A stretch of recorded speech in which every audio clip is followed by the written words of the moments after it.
From aged castles harboring fascinating histories and all manner of associated hauntings, to iconic government buildings where it's rumored ghostly manifestations and much more sinister presences roam after dark. Are you ready to brave our second list of picks for some of the most haunted places in British Columbia? Number 5. Stamp River Provincial Park.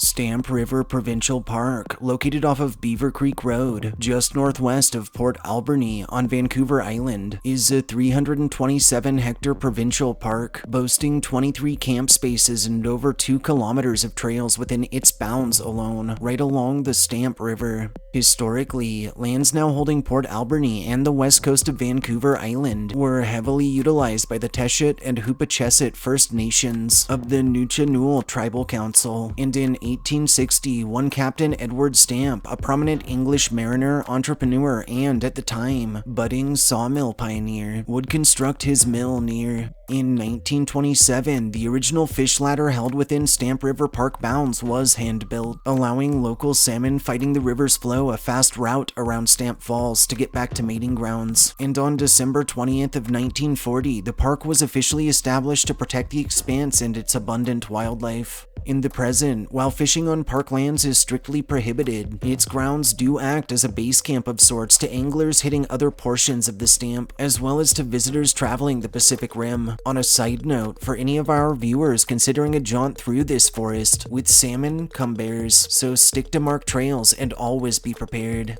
Over the years, those braving Stamp River have reported a slew of terrifying supernatural activity, including disembodied voices and footsteps heard through empty patches of brush, instances of personal possessions going missing only to turn up strangely further down the trail, and encounters with eerie ghost lights near the falls that have actually rushed and attacked those near, and that are believed to be manifestations resulting from drownings, suicides, and murders that have transpired over the years. Also reported across the park are instances of hikers being suddenly overcome by a feeling as if they were in the presence of something evil, and shortly after, many in said situations have described being charged at by transparent humanoid shapes that disappear with a whoosh right before impact.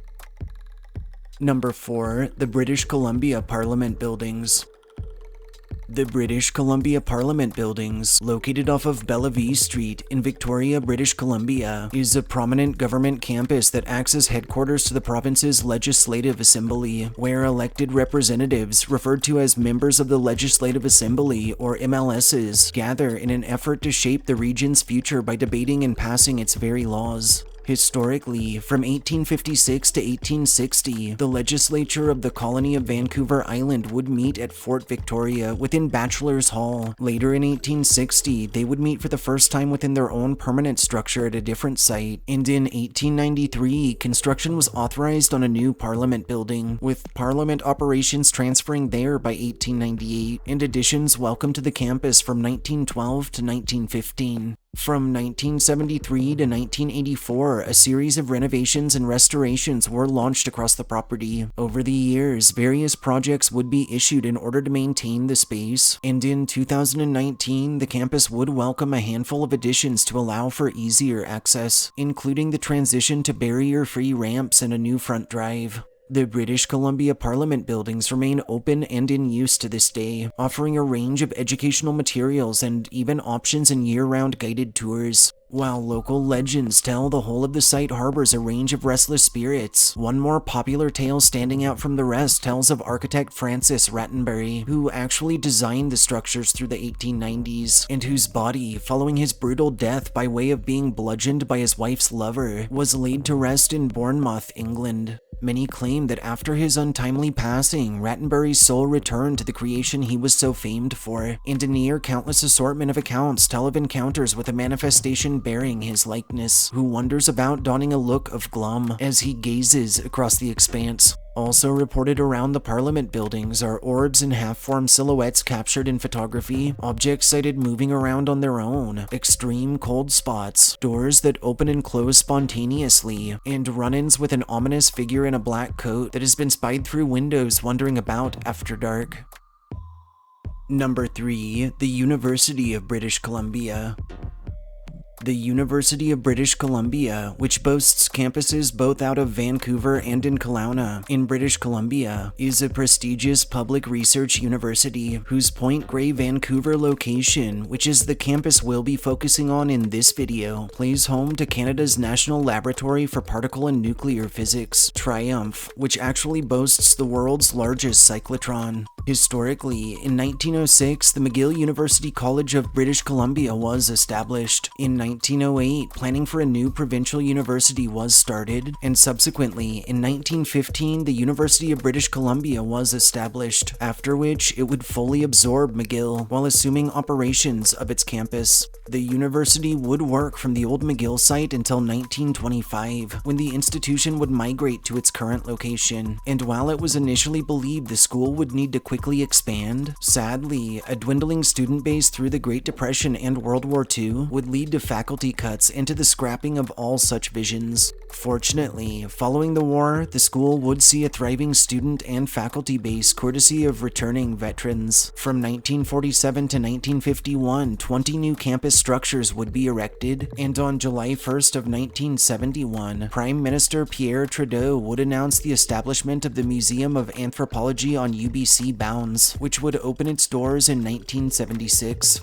The University of British Columbia remains in operation into the present, accommodating an enrollment of around 67,000 students, while boasting one of the largest research libraries in Canada, and, as campus legends have it, a range of chilling hauntings. One more popular tale tells that those driving University Boulevard toward Point Grey, especially after dark, are likely to encounter the apparition of a woman more infamously recognized as the UBC hitchhiker, who has a habit of waving down single men, entering their vehicles, passing them a handwritten note mid-drive, and then vanishing. While variations to this story paint the hitcher as either soaking wet, even on dry nights, likely due to the accident that killed her in life, or as quiet and mysterious, all follow a similar general theme. Also reported at UBC are accounts of chills experienced by those who near the fountain with the toy boat sculpture, and reports from the Irving K. Barber Learning Center, which was originally built in 1925 as a main library, of the disembodied sounds of a typewriter, of books that fly from shelves, and of run-ins with a spectral old woman in a white robe. Number 2. Hatley Castle. Hatley Castle, located off of Souk Road in Colwood, British Columbia, is a historic castle encompassed in park grounds that's acted as a venue for a number of film and television productions, including for Smallville, the X-Men franchise, The Changeling, Bones, Supernatural, and more. Historically, in 1906, BC's Lieutenant Governor James Dunsmuir would purchase lands our castle now sits upon, and would commission prominent Canadian architect Samuel McClure to construct a 40-room mansion estate that he'd call Hatley Park. Dunsmuir would go on in 1912 to contact American landscape architects Franklin Brett and George D. Hall out of Boston, who'd studied under Frederick Law Olmsted, to design the remainder of the grounds. Following the 1937 passing of Laura Dunsmuir, in 1939 the estate would be sold to the Government of Canada, who in turn would sell off several portions of the land, before holding a 5-day auction shortly afterwards, at which various antiquities were liquidated. Over the years, the government would transform the mansion to act as naval training grounds. In 1948, it would begin its hosting of the Royal Roads Military College, and following the college's 1995 closure, the property was repurposed for use as the Royal Roads University. Hatley Castle remains open into the present, offering its sweeping grounds, formal gardens, and trails that cross over former farmlands and dense mature growth and second growth Douglas fir and western red cedar forests. Rather classically, Hatley Castle is rumored to be haunted by the ghosts of the Dunsmuir family, being those of James, Laura, and at least a handful of their 12 children. When World War I broke out, their youngest son, Jim, was of fighting age, and, eager to serve his country, he would board the RMS Lusitania for Europe. Tragically, a German U-boat would torpedo the Lusitania, and the young Dunsmuir's body was never recovered. It's told this death devastated James, who spent his days in mourning until joining Jim in death a short while later. To date, those who have neared James's old study have reported hearing strange noises from within, footsteps, music, and the sounds of someone shuffling about as if the soul of James is still there, existing just out of sight. Additionally, when the castle acted as a military college, a number of cadets reported encounters with the entity of Laura Dunsmuir, who would desperately search the faces of those within the dorm for her son. Lastly, and reported across the whole of castle grounds, are accounts of doors and windows opening and closing on their own, of the phantom sounds of a bell heard chiming somewhere in the distance, of encounters with the ghost of a young maid in an old-fashioned uniform, of run-ins with the manifestation of a weeping woman who floats out towards the sea, and even one disturbing visitor account of a spirit that followed her home and mimicked the sounds of a baby crying around her, eerily paralleling a number of stories surrounding the dreaded Wendigo of Algonquin lore. Number 1. The Empress Hotel. The Empress Hotel, located off of Government Street in downtown Victoria, British Columbia, is a chateau-esque style building widely considered to be one of the grandest railway lodgings in the whole of Canada. Historically, this impressive structure was initially designed by Francis Rattenbury as a terminus lodging on Canadian Pacific's steamship line, whose primary terminal was all of a block away. Construction of the hotel would be started in 1904, and by 1908 the establishment would open its doors to guests. Additional wings would be added to the original structure from 1909 to 1914, and again in 1928, and in 1965, sadly, it would fall under threat of demolition as interested parties considered tearing it down to make way for a newer establishment. Fortunately, on June 10th of 1966, the business's ownership would formally announce that they would not be demolishing the structure, but would instead be reviving it, and by 1989, a slew of additional restorations were completed. In 1999, Canadian Pacific would re-establish its Canadian Pacific Hotels and all associated properties into Fairmont Hotels and Resorts in an effort to appeal to a more global customer base, and in 2014, it was sold to Vancouver-based Nat and Flora Bosa, who continue to manage operations to this day. The Empress remains open into the present, offering 464 luxurious guest rooms and suites, an assortment of dining options, afternoon tea sessions, and a fitness center. Chillingly, the Empress is rumored to hold a range of spirits tied to employees and guests since deceased, and those frequenting its bounds often report extreme cold spots, disembodied voices and footsteps heard from empty rooms, shadowy figures spied lurking about, phantom knocks at doors, and encounters with a host of apparitions in clothing spanning its years of operation. One entity more common to manifest is that of a slender man with a mustache, who's always sighted holding a cane and usually observed walking the staircase to the lower lobby or down the hallways. Many theorize this entity, not dissimilar to the haunting of the aforementioned Parliament buildings, is likely that of Francis Rattenbury, returning to the creation he helped form in hopes of catching those still singing his praise.